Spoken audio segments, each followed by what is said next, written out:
Warning: some contents may be disturbing. Viewer discretion is advised.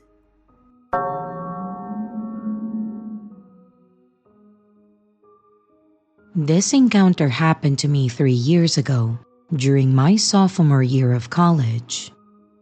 I had parked at the parking lot on the south side of campus to meet up with my friends. We ended up having dinner and then all decided to walk down together to the north side of campus where there were a lot of college houses, and one of our friends was having a hangout. Mind you, this was October 30th and around midnight, and I had decided that I was tired and I wanted to go home. My friends ended up staying, and I had to walk all the way back to campus and across it to get to my car. Now, the campus is usually pretty well lit, and we have a lot of security patrolling late at night, so I wasn't too freaked out. I got to my car and then started driving out of the lot. The best way I can describe this was that there were 2 roads going opposite directions, a median, and trees or bushes on either side. I was driving along it when all of a sudden, 4 masked people hopped out from the bushes, 2 on either side, and then started going towards my car. At this point, I was shitting myself because the masks were the ones that you would see in The Purge and were absolutely terrifying. Thankfully, I was fast enough to lock my car doors before they got to me. They then started getting in front of my car, so I wasn't able to leave, and I was physically trapped in by their bodies and the bushes and trees on either side of me. And one of them walked to the side of my car door, and one to the passenger's door, and then they started to try my door handles to presumably try and get in. When they realized that it was locked and that they couldn't get in, they started doing weird movements with their body, almost like they were doing a taunting and creepy dance. 2 of them were still at the front of my car and then started getting on my hood. At this point, I was pretty close to shitting myself when by some miracle, another car pulled up behind me. When they saw that too, they immediately stopped, ran away towards the bushes, and I was able to drive away as fast as humanly possible. Thinking about it now, it was probably some dumbass college kids trying to have some Halloween fun. But I don't want to think about how far it would have gone if the other car didn't show up.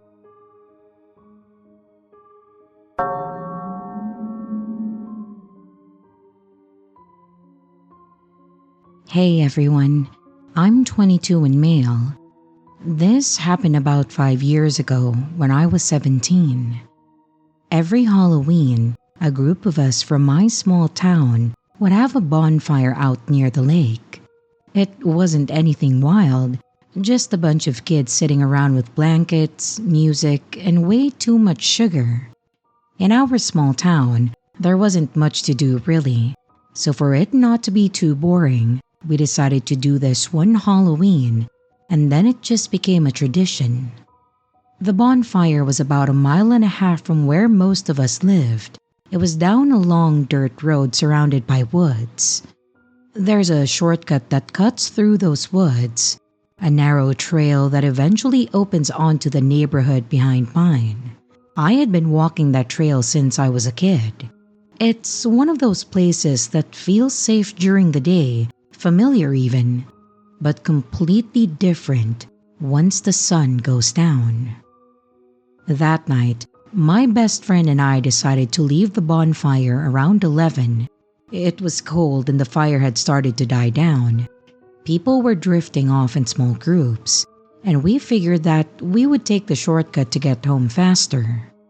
We'd walked it dozens of times before, so it didn't seem like a big deal. And since there were 2 of us, it felt less creepy. The first part of the trail was just a dirt path covered in dead leaves. The trees were tall and close together, blocking out most of the moonlight. We had our phone flashlights out, but we didn't talk much. The woods were quiet, except for the crunching under our shoes. Every now and then, I would hear something small moving off the trail. A squirrel, maybe, or a raccoon. But it always stopped as soon as I turned my light that way. After a few minutes, we came to a small clearing about halfway through. That spot always made me uneasy for some reason, even in daylight. The trail splits for a bit before joining again, and there's this big old oak tree that leans at an angle like it's been trying to fall for years. As we were walking through the clearing, I noticed someone ahead of us on the other path, just a few yards away, almost at the bend. It looked like another one of our friends, a guy named Eric who had been at the bonfire earlier. He was tall and he was wearing this bright orange hoodie, the same one that I had seen him in that night. He didn't say anything, but he turned in motion like he wanted us to follow. It wasn't weird at first. I figured maybe he'd left earlier and then decided to wait for us. So we kept following and we kept walking. The path curved and the tree started getting thicker again. He stayed just far enough ahead that our lights barely caught him. Every few seconds, he would move out of sight and then appear again further up the trail. I remember thinking he was walking kind of strangely, like too stiffly, or like his head wasn't moving with the rest of his body. And after maybe a minute of that, something started to feel wrong. My friend slowed down, and I noticed she was pointing her flashlight toward the ground. She then asked me to shine mine too, and when I did, it hit the dirt just ahead of us. And that's when I noticed the tracks. They were shoe prints, but they weren't from sneakers. They looked more like boots, heavy ones like work boots or hiking boots. Eric had been wearing white sneakers all night. I remember that because they had been glowing from the firelight earlier, and then he joked about them getting dirty. The shape ahead of us kept moving forward, still wearing that same orange hoodie. I could feel my stomach drop. It was like the more that I looked, the less it made sense. The proportions seemed a little off. The arms looked longer, and the way it walked didn't look quite human anymore. We didn't say anything. We just turned around and started walking back the way we came. I remember trying not to run because the sound of running in the dark woods felt like it would attract attention. But every time that I looked back, my light caught flashes of orange between the trees, closer each time. When we finally saw the glow from the bonfire again through the trees, we started sprinting. A few people were still there packing up, and I didn't tell anyone what happened right away because honestly, it sounded crazy even in my own head. If my best friend wasn't there to witness it with me, I would for sure think that my mind was just playing tricks on me. The next morning, word spread that some of the parents and volunteers who helped organize the bonfire had gone out to clean up the area, and they found something a few hundred feet from the trailhead. Small piles of candy scattered in a perfect circle, not like drop candy, but neatly arranged on the ground in some kind of strange symbol, resembling a pentagram, with some kind of squiggle inside it, which was weird. But what really freaked out everyone was the animal that was nailed to the tree in the center of that circle. After that, we heard whispers of cult worship and a guessing game of who might have done it. But I can still picture that orange hoodie disappearing between the trees, and the way it moved. Too smooth, too silent. Eric had said that he had lost his orange hoodie that day, and had a few friends with him who confirmed that it wasn't him. So, who or whatever it was is still a mystery. I've never used that shortcut again after that day. Even driving past the entrance in daylight gives me this weird cold feeling, like something's still waiting there, just out of sight.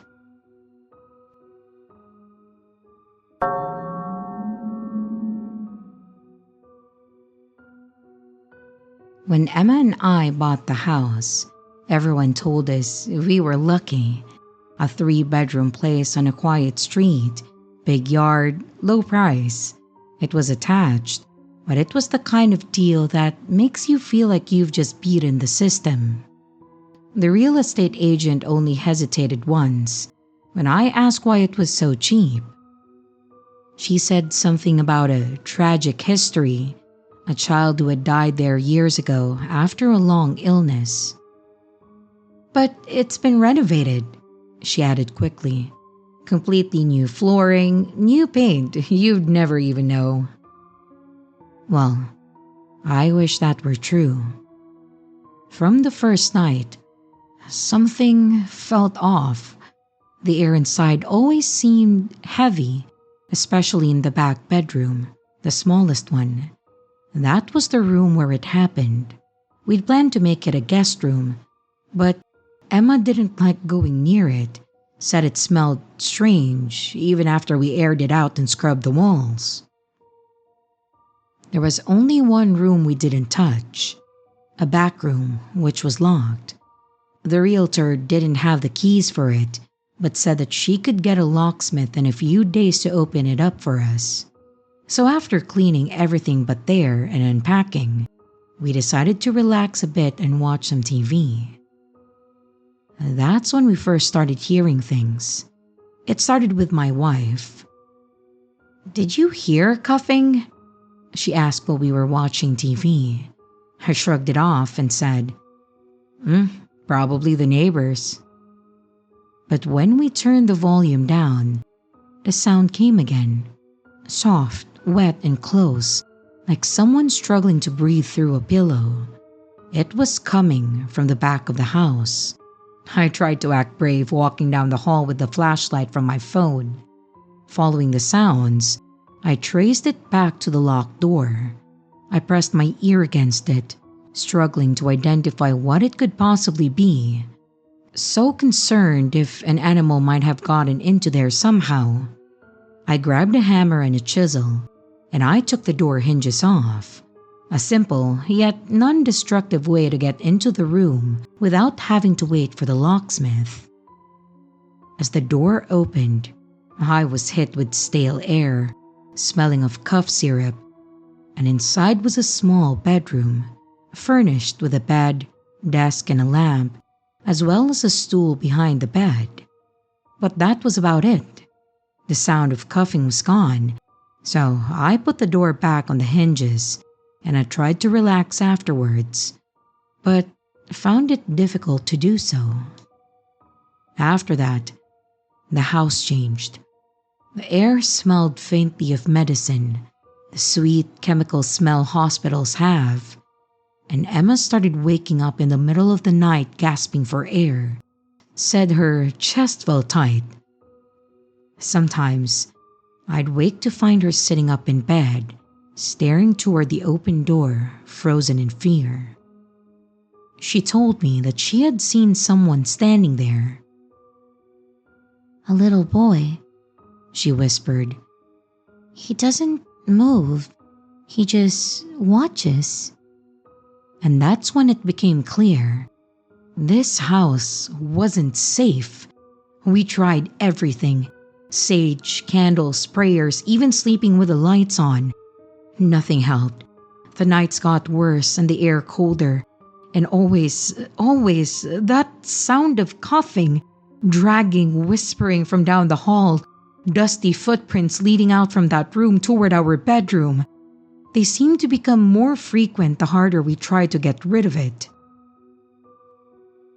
And one night, I woke up to see that Emma wasn't beside me. I found her standing in the doorway of the small bedroom that we had kept locked ever since. But now the door was wide open, the lights flickering. She was whispering softly to someone that I couldn't see. "Baby, what are you doing?"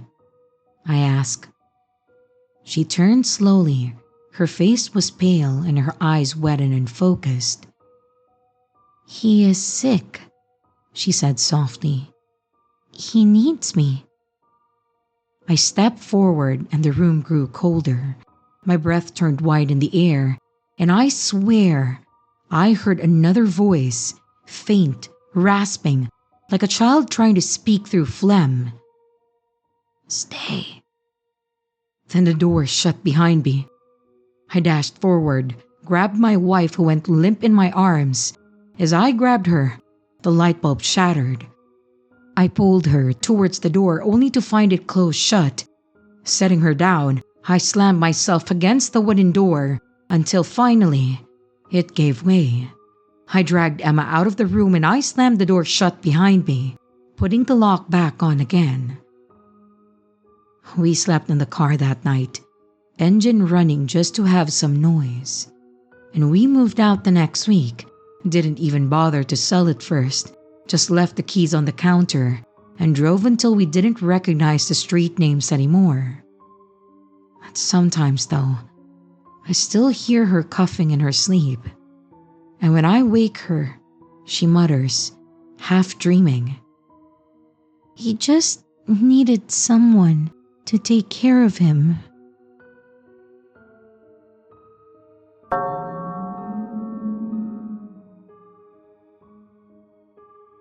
Last year, I threw a Halloween party at my place. Nothing huge, just about 20 people I invited, mostly friends from work and a few neighbors.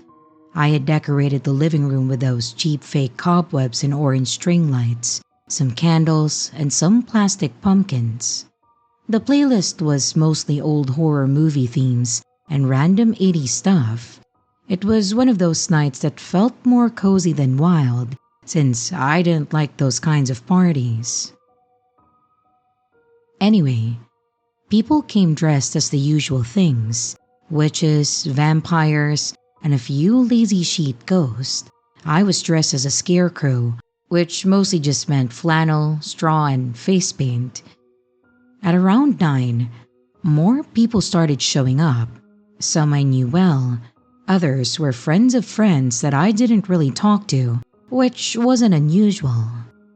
It wasn't until maybe an hour later that I noticed the plague doctor.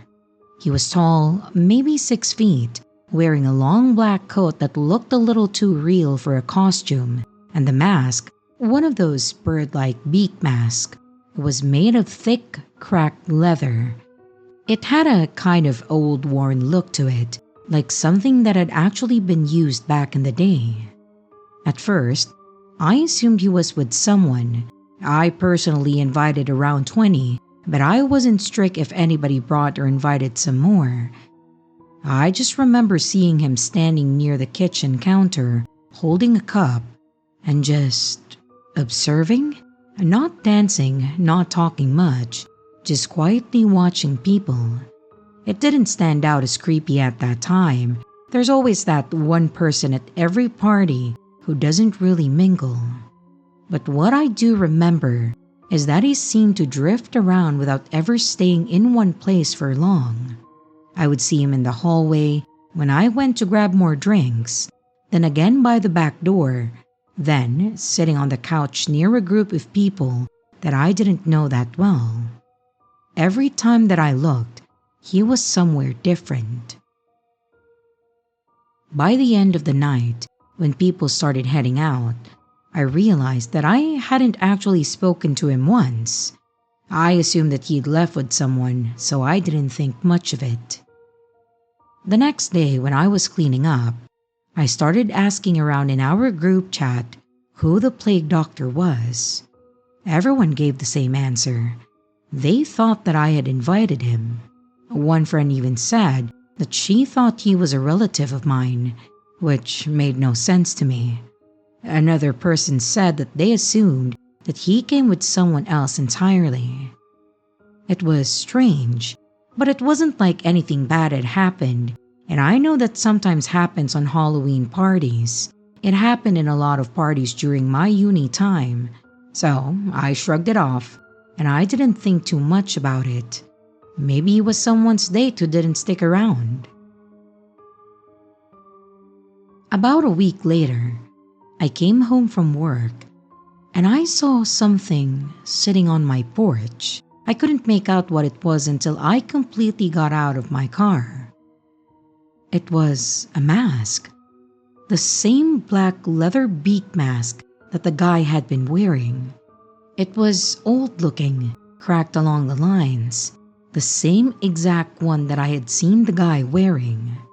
I thought maybe someone had left it as a joke, until I turned it over. Inside, scratched into the inner lining, was my name. Just my first name and nothing else. I don't have any explanation for it. None of my friends admitted to leaving it there, and I threw the mask away that same night. It just doesn't make any sense, really. For what purpose would the guy do that? To be creepy? Edgy? To leave a message? But like, what message? And after a week? Why wait that long? I'm sorry.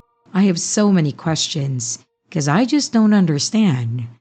If anyone has any idea or theory, please let me know in the comments. Those are very welcome. And just a note, I'm not planning on throwing a Halloween party this year.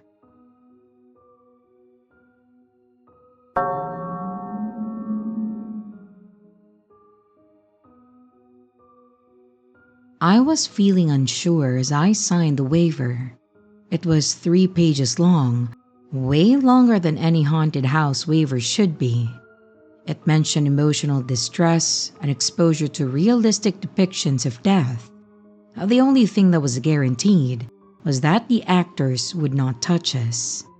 Erin laughed when she saw my face. "Come on, it's all part of the experience," she said, bumping my shoulder. So I signed it alongside the rest of the group. There were 4 of us in total.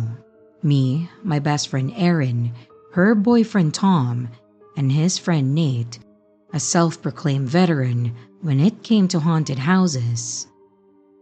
The place was called the Hollow Maze, a traveling haunted attraction that popped up every Halloween.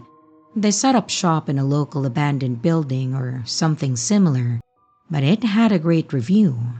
This year, it was an old textile factory just outside of town. So, on a Saturday night after work late October, we all got in Erin's car and drove out there for the scare of our lives. The parking lot was a makeshift area in front of the building, mostly dirt and a bit of gravel. The pathway forward was illuminated by strings of orange lights that buzzed above us, flickering like dying candles. Beyond them, a massive black tarp covered the entrance, flapping in the wind, and we could already hear screaming from inside as we approached. At the entrance, there was a man in a dingy, slightly off-putting clown suit, complete with a mask, standing there beside a sign that said, "Tickets, please." So we handed our tickets to the clown, but he didn't speak. He just tilted his head toward the entrance. The first thing I noticed was the smell. As soon as we stopped inside, the air turned thick, humid, and metallic like rust. There was fog, flashing red lights, and the distant hum of machinery. The first few rooms were harmless enough. Animatronic corpses twitching on wires, fake blood sprayed across the walls, actors jumping out from behind curtains. We laughed and we screamed, clinging to each other. "This isn't even scary," Nate bragged. I could tell he was trying to act tough, as a few rooms ago, he was screaming his lungs out with the rest of us. And when Tom pointed it out, he got super defensive and told him to shut up bashfully. Everything felt like harmless fun for a while. But then the atmosphere changed. The music faded. The sound effects got quieter. The next section of the building had small walls going in different directions, all dark and rather ominous looking. That's why they call it a hollow maze, I guess? Aaron mused while standing at the fork in the hall. So, which way?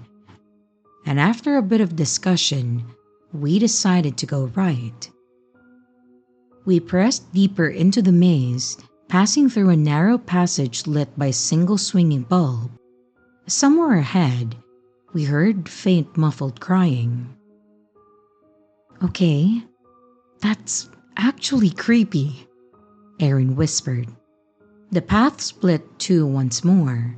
A glowing sign said Ward A with an arrow pointing to the right, and Ward B with an arrow pointing to the left. Ward A? I suggested, not sure which path to take. We should split up and look for clues, gang, Nate said immediately, doing his best Fred impression from Scooby-Doo. We all laughed, probably harder than we should have, but it was better to laugh than to be scared. Tom, continuing the joke, said that he was down to split up if it meant he could have alone time with Aaron. And after a bit of more banter, the group actually did decide to go separate ways, stupidly. Aaron and Tom went left, and Nate and I went right. Our hallway looked like an old asylum wing, white tiles cracked underfoot, lights buzzing above. Some of the patients were in cells, reaching through the bars, whispering nonsense, and others sat motionless on the beds, twitching, just enough to make you doubt if they were mannequins or people. At one point, as we continued down the maze, we passed the door slightly ajar with "Staff Only" scrolled across it in marker. Inside was a folding chair, a mug, a jacket hanging from a hook. There was no fog machine, no props, just dust and silence. They probably used this on break, Nate said, stepping inside. Let's not, I started. Relax, he grinned. We're supposed to explore. Besides, why would it be open and in plain view if we weren't supposed to see it? But then, somewhere behind us, a woman screamed.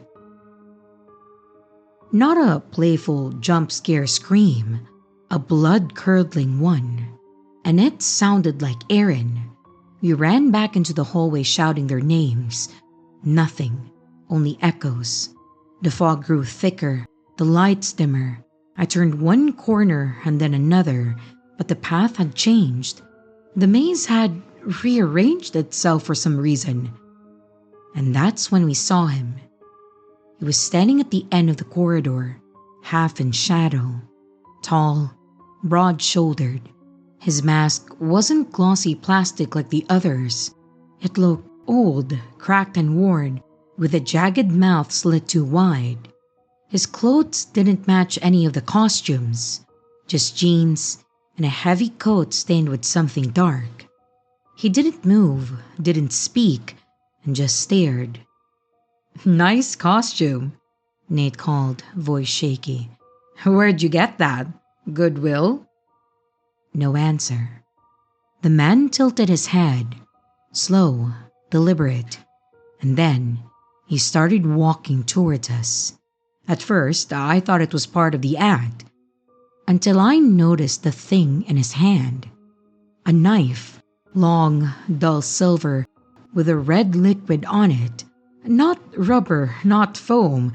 This knife was real. The sound it made when it scraped against the wall froze me in place. Hey man, you're not supposed to, Nate said, taking a step back. But then the man broke into a run. We bolted. I don't remember the order of rooms, only the chaos. Strobe lights, screaming actors, props crashing down as we shoved through. I screamed for help, but everyone thought that we were part of the show. And at one point, I looked over my shoulder. He was still following, his knife glinting in the red light. Not fast, but steady, always just a few steps behind. We burst through a black curtain and stumbled into a pitch-black corridor. My heart hammered so loud that I couldn't even hear Nate guiding me to the exit, which, in my panic, I didn't see. He had to forcefully pull me towards it. Then, the lights flickered on, just for a second, enough to see that we weren't alone. He was standing right behind us. I didn't think. I just ran. He didn't chase after us. He just watched as we fled out of the building. I hit a door hard enough to throw it open, and cold air hit my face. The outside air. I tumbled onto the gravel behind the building, screaming for help until my throat burned. Security found us a few minutes later. I told them about the man, the knife, the mask. And they assured us all props were fake and every actor had to check in before the show. They did a head count. Every employee was accounted for. Except for one. He was a no-show, which was surprising because when they were tracking attendance, they had a full roster. According to them, a man had walked in before opening already wearing a mask, saying that he was part of the show. No one questioned him since he had an ID card on, which the police later confirmed was fake. And they never found him. They searched the entire building for him, had all the walls and props taken down, but the man was nowhere to be found. The police did, however, find a hidden crawl space behind one of the walls, filled with tools, stained rags, and a pile of old clothes that didn't belong to any staff member. But what was much worse was the 3 bodies in that room, 2 of which were later to be identified as the girl that I knew since grade 7, who I considered to be a sister, and her boyfriend of 2 years. That was 2 years ago. Sometimes, if the air's just damp enough, I swear I can still smell that faint metallic tang like rust and blood. And when I close my eyes, I still hear the faint screams of what I know now were Erin's final moments. And sometimes, when I'm alone at night and it's silent, I still hear footsteps, slow, deliberate, the way his were, and I will never stop feeling scared.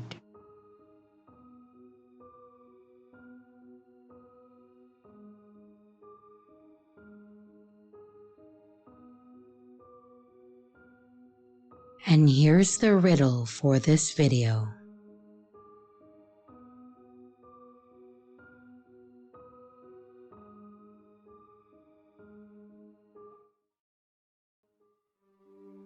Hey everyone, this is your creepy sister.